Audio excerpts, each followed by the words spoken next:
Back to Real Talk, your show, your views about the news. As loads of you have emailed, we will get to them, we promise. We're talking about all sorts of things. Coloured, do you find that term offensive? Should we be using black? Should we be using African Caribbean? Should we just be using African? Let me know what you think. Also, the benefit system. There are people in the UK claiming benefits of up to £500,000 and they are not working. What do you think? Does it matter to you where your taxes go, or each to their own? 0207 819 6460 is the way you call, the way you email, realtalk@otv.co.uk, or send us a tweet at OTV. We've got UK rapper and activist Logic in the house. You got any albums coming out? Currently, I got Spectators out on iTunes. Spectator? Yeah. OK, and that's available on all good outlets? All good outlets, yeah. Great. And when do you know... Is it hard doing an album? Is it easy or...? Well, yeah, me and Sully were talking about it earlier, actually. It's kind of something I find easy to make music, but hard to put out, and he finds it the other way round. Yeah. Next to you is chartered architect and inventor Simone de Gale. Very busy woman. I don't know how you fit it all in. Neither do I. But you enjoy inventing? Yeah, I enjoy inventing. I enjoy designing. Yeah, it's so much fun. Oh, wonderful. And then we've got the spoken artist next to you, Sully Breaks. Yes? Yeah. Okay, yes, just checking. That's you, isn't it? Yeah, I'm here. Have you got an album coming out? I had a previous body of work that I had out earlier, The Dorm Room. I have another one that I'm working on, which I should start releasing stuff from in February. But I just prefer if people checked out what I already have out on YouTube. Ah, brilliant. So check him out on YouTube. And we'd like to hear from you about what you think about the benefit system. Here's Jodie Sinclair. She's 28 stone. She has refused a gastric band operation, which will make her lose weight and get her back to work. She's claimed £75,000 on benefits. Is it acceptable? Should we just back off from people and try and know a bit more about their stories before we judge them? Or do you think she's not too fat to work and she should be made to work? 0207 819 6460. There's also...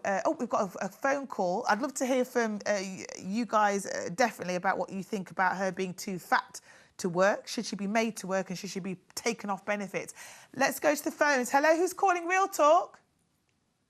Hello? Hello, you're calling Real Talk? We will come back. You think each to their own, Silly?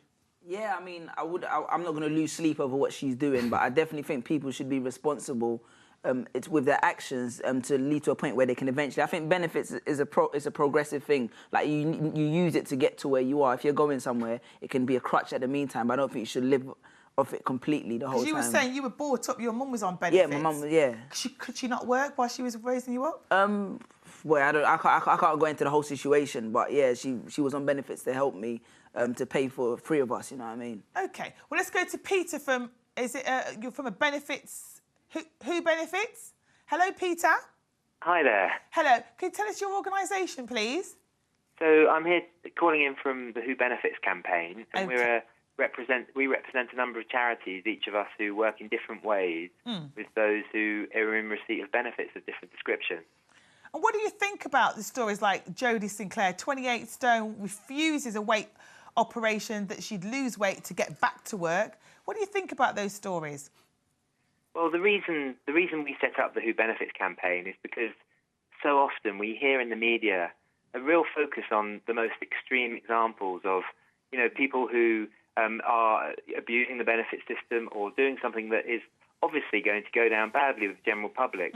But the point we want to make, so we represent charities working with those with, you know, vulnerable children, working with those with mental health problems, working with disabilities and those who've got cancer. Yeah. There are loads and loads of people on benefits, and the vast majority of them aren't like this. And we know that benefits are there, life is full of ups and downs, and sometimes we all need this support. And the problem with these sorts of representations is that everybody then gets the perception that benefits are inherently a bad thing. But do you agree with Logic, Peter, who said that actually it's an easy system? You know, we've created this benefit monster system where people like Jodie and the guy who's got 26 kids by 15 different women, it's easier for them to not be in work. I don't agree with that. I think that the vast majority of people who are supported by benefits are like you and me. They've been injured in an accident. They've become unable to work, or they're caring for a loved one, or they've been made redundant. These everyday stories of people struggling to make ends meet just don't make the headlines. And we get these myths that these people are lazy and don't want to work. It's just not like that.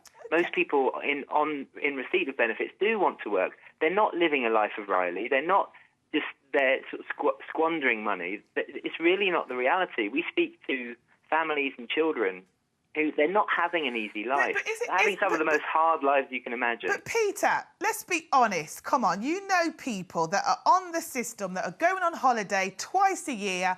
They are living the life of Riley. So let's not paint the picture that there's woe is me. There's a lot of people out there who are taking the mickey. Well, I think the media would lead you to believe that is the vast majority of cases on benefits. And I don't think it is, which is exactly the reason we need a campaign like this, because, of course, not everyone supported by benefits is perfect, and there will be examples of people who are abusing the system, but that is a minority of cases.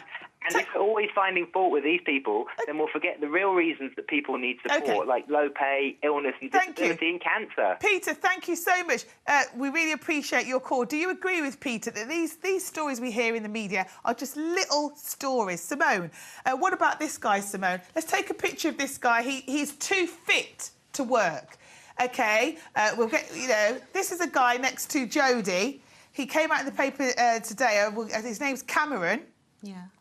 And he works out, Simone, 4 hours a day. He says he doesn't want to work. He's super fit, and people should pay him to stay out of work. What do we think? I think he should become a personal trainer. Or a fitness model. That will be his job. Take a leaf out of Simone's book, because she started her own business. Like these. Be a fitness model. There's so many opportunities for it. So hold on, you're giving him a hard time, but you're giving overweight Jodie. You're saying... but the wickedest thing, Jodie could do something, What could she do? There's lots of stuff you can do sitting down on a computer, tapping buttons. It's true. But she's really choosing not to. Good point, actually. Very good point. So 28 stone does not deter you from working. It doesn't. I mean, isn't she on an iPhone or something like that? Look at this channel. Apps and all sorts. So you're right. 28 stone, you should still work. OK. What do you agree? That's a great point. 0207 819 6460. I think that what the problem is that there's not enough time for like the benefit system to invest in maybe being compassionate to every specific situation. I'm so sorry to cut you because we've got somebody on benefits who's called the show. Fine. Hello, Anna? Hi. Hello, you're on benefits? Yes, I am. OK, tell us your story, and are we giving people on benefits a hard time? I don't feel like for myself I'm getting a hard time. I recently finished a degree and I did a master's, and I went abroad and I got myself a really good job, but I returned a short while to only return, but I got really sick. So for this time period now, I'm claiming benefits, and it's really helped me. And so what do you think about people like the 28 stone Jodie Sinclair, who are saying that they are apparently too fat to work? Do you sympathise with them? Sorry, I never quite heard that. Jodie Sinclair, she's unable to work because she's 28 stone, but she refuses to have the operation to get her weight down. Do you have any sympathy for people like that on benefits? Personally, no. Not for people that are not going to take this like a step forward in achieving something. Do people judge you because you're on benefits? No, they don't. They know that I've achieved stuff, and they know I'm going to achieve stuff, and they know that this is just a temporary blip in my life. OK, well, we wish you the speedy recovery. Thank you so much for calling Real Talk and letting us know your story. I mean, it is incredible. I've been on benefits, and I think it's a bit demeaning sometimes. You walk in, you sign. It's not a great feeling, silly. I don't think anyone should feel demeaned by having to do that. You know what I mean? Because as long as you know that you have you're progressing somewhere and that's only temporary for you if you want it to be, then I don't think you should ever be demeaned. Everyone falls down to get back up. Anna? Oh, she's gone. I was going to ask her about the father with 26 children, because I've got to say, Peter Rolfe does turn my stomach. 26 children, 15 women. Come on. Don't tell me you got sympathy for him, Logic. I take my hat off to him. That's a lot of work, big man. Oh, that's awful. What are you saying, that he deserves a medal? Boy. Oh, good. Humanity will continue. You know, that's what it is. I think about how is he going to, you know, spend time with all of those children? Of course. How are they going to know Well, he their spent father? time making the children. Exactly. How are these children going to grow up? You know, what are they going to learn? Who are they going to look to? I mean, that's the thing that's build difficult. A factory and, you know. Build a corporation. Yeah, Well, where did you get your inspiration from? From my parents. Yeah? My parents, yeah. Yeah? Yeah, I'm inspired. OK, let's go to Daniel. Hello, Daniel. Yeah, hello, good evening. Good evening. I'm very well, thanks for asking. Where are you calling from? I'm calling from Wales, Cardiff. Cardiff. Lovely to get a call from Cardiff. What's your opinion about benefits? Is the benefit system wrong? Well, basically, there's a reason. There's a reason why the benefit system is there, and if you've ever had issues and you've had to fall on it, then you would appreciate what it is there for. But I think basically we have a problem here, and the problem is the press sensationalism, like the other caller said. It's too much. You take the extreme case, OK. and just like you're talking now, you're focusing so much on this guy who has 26 kids. How many people go around having 26 kids? You know, the other guy, he's misguided. He's abusing, obviously, not wanting to work. There are people who are actually taking advantage of this, not because they want to, but because they have nothing to fall on. And one other thing is this. But can I just just say, like the issue Daniel? of immigration and this issue, politicians, for a lack of answer to things, you know, hype up things, and according to and also the press also. Yeah. Because once the press hypes this up, everyone wants to read the paper for profit motive. Yeah. You know, and not reconciling issues and balancing it with those who are actually, you know, taking positive advantage of this and getting back into work and helping their lives. Thank you, Daniel. I was going to say to you, I can't believe no one's as angry as me that this guy's made £500,000 in benefits for having 26 children. I'm very jealous. I need to start spitting them out. Right, thank you, Daniel from Cardiff. Loads of you have emailed. A lot of you are referring to Katie Price as well. She was made the headlines this week because she talked about having her son who has a private transport to his school. A lot of people criticising her because she's worth £35 million. We may return to that topic at some stage. But thank you, Mark, who says, people are dying. It's a national disgrace. 500 people waited and died waiting for operations on the NHS. And this woman is turning down free treatment to get her well. Mary says, benefit sanctions should be applied to people and they should be forced to go back to work. Right, we've got running out of time. We've got some paper stories to let you know about. Logic, what have you got? We're talking about the police files going missing in the recent Mark Duggan and Azelle Rodney case. Oh, OK. And a few others, I believe. It's come to light that some of the files actually went missing and the police aren't really being held responsible as they should be. So information leading to 3 judge-led inquiries, including 2 fatal police shootings, has gone missing in the Post. What do we think? Conspiracy or this happens? Well, I mean, what can you think? What can you say? If that's the explanation, then, you know, they need to, and if no one believes it, then you have to find some evidence to prove otherwise. Yeah, what do we think? I agree with Simone. There needs to be more evidence as to what went on. People need to know what's happening. Yeah, I mean, the most famous of that is Mark Duggan, who you can see at the bottom of the screen there. The fact that this information has gone missing is really disturbing, isn't it? What story have you got, please, Simone? It's on the Iraq inquiry. The MPs are debating the delays to the official reports. They've been delaying these reports with the Iraq inquiry, and it just continues.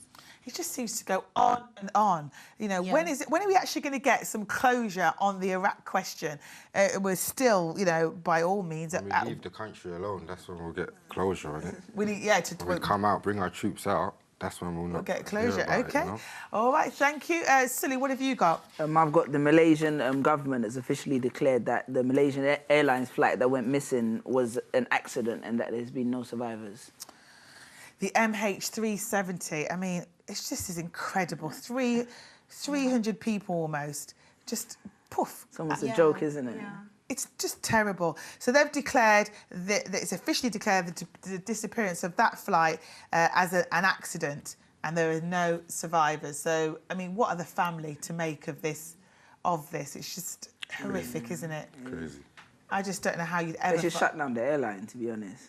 You think so? Yeah, I mean, twice. It's like, I think they should shut down the airline, to be honest. Well, there are questions to still be asked about that, and I'm sure the families have got a lot to ask as well. All right, before we go very quickly, so we can see you on Facebook and YouTube and stuff. Yeah, Sully Breaks, any social platform, SULIBREAKS. Okay, Simone de Gale? Yeah, SimoneDeGale.com. Are you related to Beverly de Gale? No. No, she's from the African Caribbean Leukemia Trust. Yeah, I tell you, it's very unusual surname. And Logic, your stuff's out now. Yeah, it's everywhere. The album is called Spectator. Spectator. You're not a spectator, are you? You're definitely in there. You're not a... Well, that's what you have to buy the album for and find out. Boom, boom. Loving your work. OK, we've been running a poll. Is society too concerned with being politically correct in terms of the word coloured? This is what you've been saying to us all day. 73% of you have said, yes, we are too concerned with being politically correct. Right, that's all we've got time for on tonight's Real Talk. We need to thank the panellists, need to thank you. Before we go, we need your help. We've been nominated for a Screen Nation Award Real Talk. Do go on their website. We would love to win. So do go to the website on Screen Nations and vote Real Talk. Are you guys going to do it? Yeah, of course. We'll make sure they do it before they leave the studio. But we have enjoyed your company as well. Till next time, thanks for watching Real Talk. Bye-bye.